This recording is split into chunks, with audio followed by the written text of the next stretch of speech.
do you have to perform from day one? There's no pressure. There's no pressure at all. I've been getting pressure since I was 10 years old. I don't think there's no pressure for me because I'm doing something that I love to do. And that's play the game of basketball. Here he comes the other way. There's your first James jam. Oh! LeBron James with no regard for human life. I'm not going to guarantee no championship. I'll tell you that. I'm just trying to do the best I can. Oh, blocked by James. Cleveland! This is for you! Laker Nation want their respect, and I want my damn respect too. LeBron James is now the all-time leading scorer. This is one of the long-term dreams I always had. To be able to be along my son has been one of the most gratifying journeys. The first father-son duo in an NBA game. To the cutting James. Oh, look out! The legend of LeBron continues to grow. Who else but the king? One thing I always say, don't never let somebody tell you you can't achieve something. Don't never let nobody tell you that. A record 23rd year with plenty of milestones left on the board here for LeBron James. He's just 2 3-pointers away from passing Reggie Miller for 6th all-time. LeBron can also move into the top 3 in assists this year, 508 from moving past Jason Kidd. And he can also become the all-time leader in made field goals. He's 350 away from passing Kareem and also games played. 50 away from passing Robert Parrish for that all-time mark. And so for a little bit more on LeBron James, I'd like to bring in our reporter covering the Lakers, Dave McMenamin, who's out at their practice facility right now.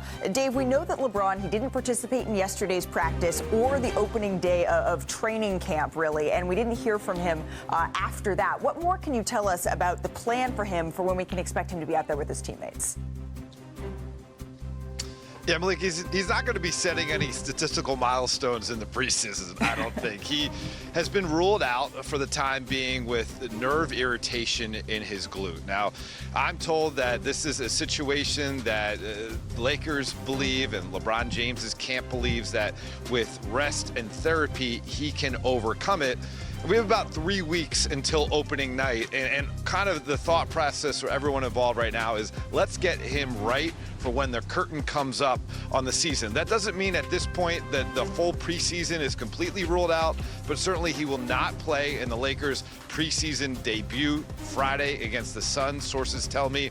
And it's going to be taking the long approach to the entire season because this is uncharted waters. There's never been a guy to play 23 years, and they want to be able to have him ready to play his best basketball come April through June if the Lakers can put a run together. Can we start calling best basketball basketball? Does that work as well? Dave, thank you so very much for your James health.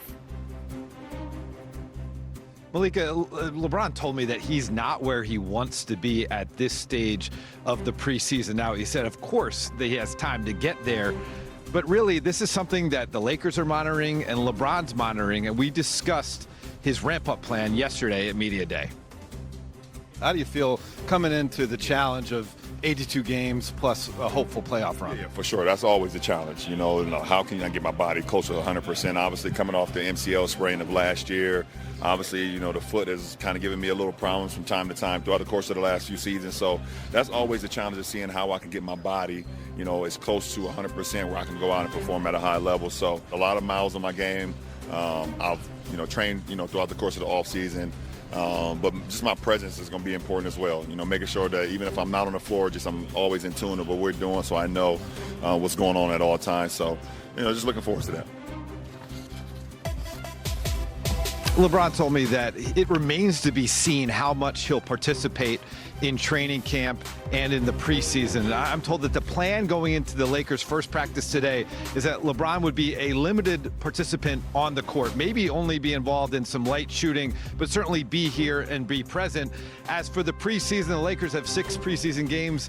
He only played in 3 last year, and I was told that maybe he overdid it last year leading into the beginning of the season when he wore out come December. And so I'm told that LeBron's camp has spoken to the Lakers, and they said, let's be overly cautious with LeBron because we want to be looking at the long view here. If this team's going to be contending for a championship, we need LeBron in his best shape from April through June. All right, and maybe that looks like not going full court press here in the preseason. Dave McMenamin, thank you very much. I want to welcome in our NBA analyst Kendrick Perkins into this conversation as well. Perk, I think you're there. Are you out there? There there he is. Perk, when you're turning 41, you know what? I was concerned for 1 second. But when you're turning 41 in December, like LeBron is, right, is that at all concerning to hear that he's not ready to go for the start of training camp, or is that just par for the course? Malika, guess what?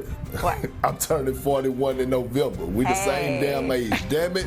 And he's still playing. He is still playing. So if he needs load management and to make sure that he's going to be available throughout the course of the regular season and in a playoff run, then damn it, he's deserved the right. I'm looking forward to watching Luka Doncic. This is his team now. The keys are in his hands. What is Luka going to look like in the preseason? What is he going to look like playing alongside DeAndre Ayton and Marcus Smart? I'm never worried about LeBron James. He knows his body more than anybody else's around the league or anybody in the history of the game when it comes down to taking care of his body. But this is Luka time, starting in preseason, the leadership. How are you going to lead? Are you going to be that guy that's going to overemphasize playing and locking in on the defensive side of things? So again, the Lakers are doing the right thing. LeBron James and his camp is doing the right thing. We want to see him for the regular season, not training camp in the preseason. Well, the Lakers, they are practicing imminently. I'm very curious to see if LeBron James is out on the floor. It doesn't sound like he is going to be. And 76ers and Knicks, they're going to play in Abu Dhabi. Jalen Brunson, Karl Anthony Towns, Paul George, Joel Embiid, and the Sixers fully immersing themselves in the culture out there. This is the second time the NBA has held a preseason game in Abu Dhabi. And with the Knicks and the Sixers there, so is our worldwide Brian Windhorst, our senior writer. Brian, how's it going out there? This is what, like the 5th different country you've joined us from? I don't know, but this is the 3rd straight year I've been in Abu Dhabi. They love the NBA here, and it's really become a home away from home for the league. We've seen you, Abu Dhabi, Lille. There's a whole bunch of places we just showed that you have joined us from. But we are 24 hours away from tip-off of preseason basketball in the NBA. What are the plans for former MVP Joel Embiid this preseason? I imagine all eyes are on that, even in Abu Dhabi. Yeah, you're not going to see him here in Abu Dhabi. He was not a full participant in practice. Paul George was doing more in practice coming off his offseason knee surgery, but he is not going to play here in Abu Dhabi. All in all, you might see about a handful of Sixers players from their core not available. Just today, the 76ers announced that Jared McCain had surgery on his torn thumb ligament that he suffered last week. Sometimes it seems like there's a day that goes by where they don't have bad news. But the good news is VJ Edgecombe, their high draft pick from last summer, and Tyrese Maxey are out on the court, are working on their chemistry. Already, Edgecombe has really impressed his teammates with his shooting. His athleticism is already off the charts. So if you're going to look for something as a 76er fan, get excited about your first-round draft pick and your all-star Tyrese Maxey. I want to bring our front office insider, Bobby Marks, into the conversation. I don't want to pour a wet blanket on the 76er season already, but darn it, we're having this conversation again about all of these key players that aren't going to be able to participate in tomorrow's preseason game, Bobby. As someone who has worked in these front offices, how are you digesting this? Oh, you want to feel good for the Sixers, but as we say in the offseason, it's supposed to be the honeymoon period. Everyone's supposed to love their roster, but it feels like we're in a reverse time machine back to last year with the Joel Embiid uncertain timeline. Certainly Paul George. Brian mentioned Jared McCain is going to be out at least 4 to 6 weeks. However, VJ Edgecombe, I guess VJ we trust moving forward, and you do still have Tyrese Maxey, but Malika, there is so much uncertainty as far as where this Sixers roster is going to go in a wide open Eastern Conference. And as we said last year, a lot of it's going to be reliant on the health of Joel Embiid and Paul George. That is going to be the story of the 76ers here for the foreseeable future, with both of those guys locked into these long-term deals. But since we're talking about a wide open Eastern Conference, let's get to the other side of